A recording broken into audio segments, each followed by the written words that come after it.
아버지 사도신경으로 신앙 고백하심으로 2월 6일 월요일 아침 예배를 하나님께 드립니다. 나는 전능하신 아버지 하나님, 천지의 창조주를 믿습니다. 나는 그의 유일하신 아들 우리 주 예수 그리스도를 믿습니다.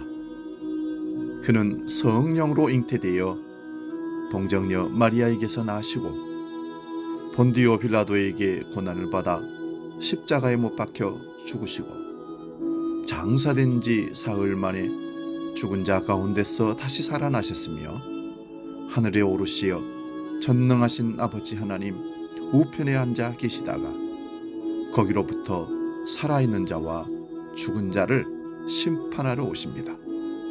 나는 성령을 믿으며 거룩한 공교회와 성도의 교제와 죄를 용서받는 것과 몸의 부활과 영생을 믿습니다. 아멘.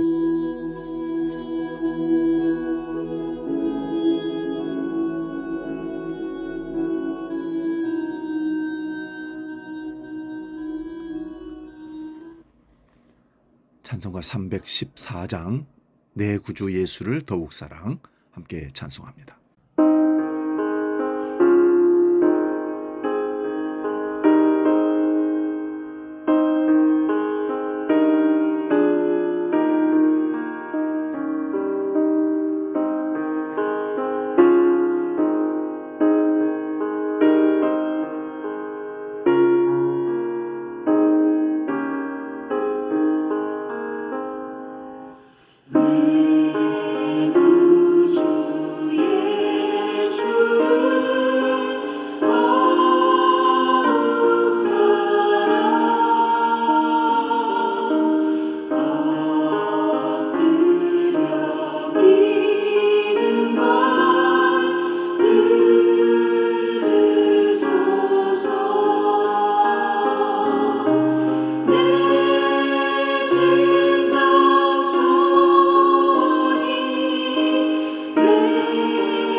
오늘 아침 우리에게 주시는 하나님 말씀은 구약성경 출애굽기 3장 1절과 4절 말씀 보겠습니다. 구약성경 84면에 있습니다. 출애굽기 3장 1절과 4절 말씀, 제가 봉독할 때에 살아계신 하나님의 음성을 들을 수 있기 바랍니다. 먼저 1절 말씀 봉독합니다. 모세가 그의 장인 미디안 제사장 이드로의 양떼를 치더니 그 떼를 광야 서쪽으로 인도하여 하나님의 산 호렙에 이르매 여호와께서 그가 보려고 돌이켜 오는 것을 보신지라 하나님이 떨기의 나무 가운데서 그를 불러 이르시되 모세야 모세야 하시니 그가 이르되 내가 여기 있나이다. 아멘. 오늘 봉독한 말씀으로 인생의 하프타임, 후반전, 이런 제목으로 말씀의 은혜를 나눕니다. 나 자신이 인생 후반전을 준비해야 하거나 주위의 가족 중에 혹은 지인 중에 그런 분들이 우리 많이 있을 것입니다. 그래서 우리는 우리 문제로 알고 이 문제를 한번 생각하며 말씀의 은혜를 나누고 싶습니다. 인간의 수명이 길어지고 평생 직장 개념이 적어지면서 인생 전체를 의미 있게 살려면 어떻게 준비해야 되는가라는 그 생각들을 많이 하고 사는 시대가 지금 우리의 시대가 아닌가 생각해 봅니다. 그래서 10년 전부터 제2의 인생을 어떻게 살지 계획을 해야 한다라고 무수히 많은 사람들이 주창을 했습니다. 은퇴 후 20, 30년을 더 살아야 하는데 안정적 경제생활과 건강과 가치 있는 활동을 어떻게 할 것인지 구체성을 가져야 한다는 뜻입니다. 인생의 하프타임을 통하여 내가 이미 그 시기에 들어와 있고 여기서 어떻게 준비해야 하느냐에 따라 하프타임 이후의 삶이 인생 후반부를 의미 있게 살 수 있다는 말씀입니다. 오늘 본문을 다시 한번 봅니다. 모세가 그의 장인 미디안 제사장 이드로의 양 떼를 치더니 그 떼를 광야 서쪽으로 인도하여 하나님의 산 호렙에 이르매 여호와께서 그가 보려고 돌이켜 오는 것을 보신지라 하나님이 떨기나무 가운데서 그를 불러 이르시되 모세야 모세야 하시매 그가 이르되 내가 여기 있나이다. 아멘. 별 다른 삶의 변화가 없이 날마다 반복되는 일상의 생활을 계속하다 보면 삶이 무료하게 느껴질 수 있습니다. 그런데 바로 그때가 하나님의 인도하심이 필요한 시기가 아닌가 저는 생각해 봅니다. 모세는 40년 동안 미디안 광야에서 목자로 살면서 양을 치는 일에 어쩌면 그 생활에 익숙해져 있었을 것입니다. 그런데 하나님의 계획이 모세에게 있었던 것입니다. 모세의 일터에 나타나신 하나님은 두려워하는 그에게 애굽에 있는 이스라엘 백성들을 인도하라는 사명을 주셨습니다. 이때 나이가 80세입니다. 처음에는 거절했지만 결국은 하나님의 명령에 순종했습니다.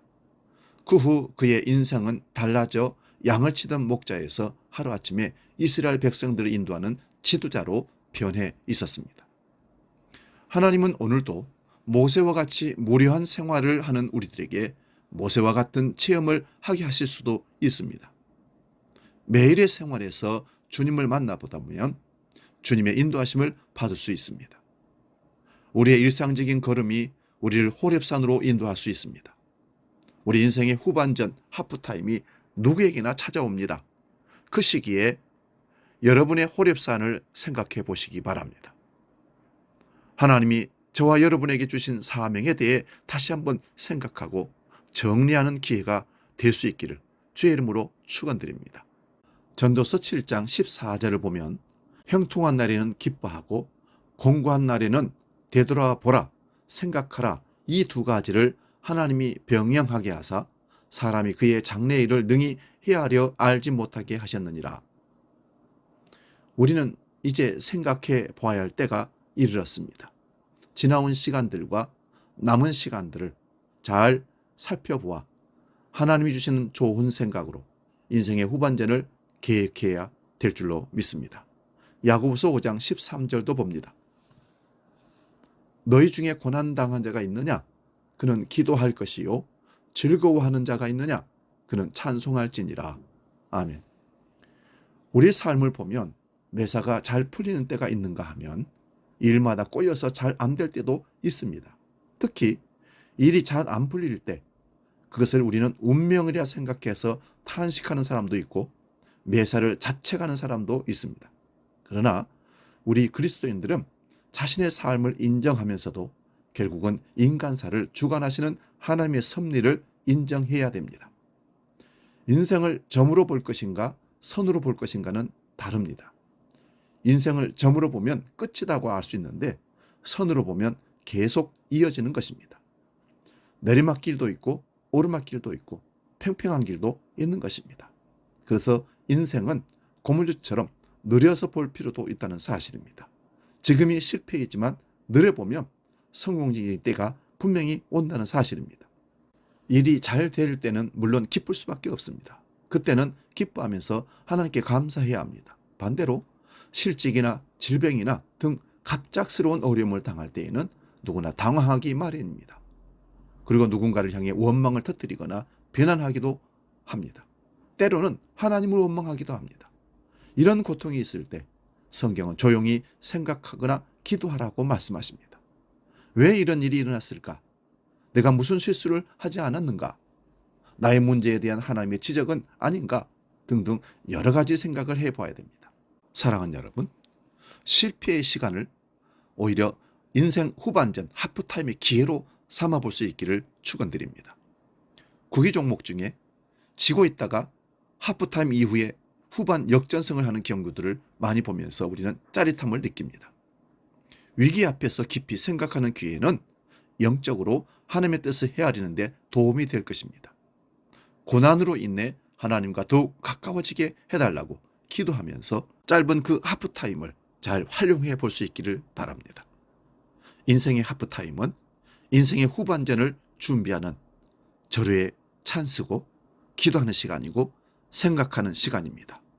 그 시간을 잘 활용해서 우리 모두 다 하나님 앞에 성공자로 믿음으로 확인되시는, 그래서 칭찬 들으시는 저와 여러분 되시기를 주의 이름으로 축원드립니다. 기도하겠습니다.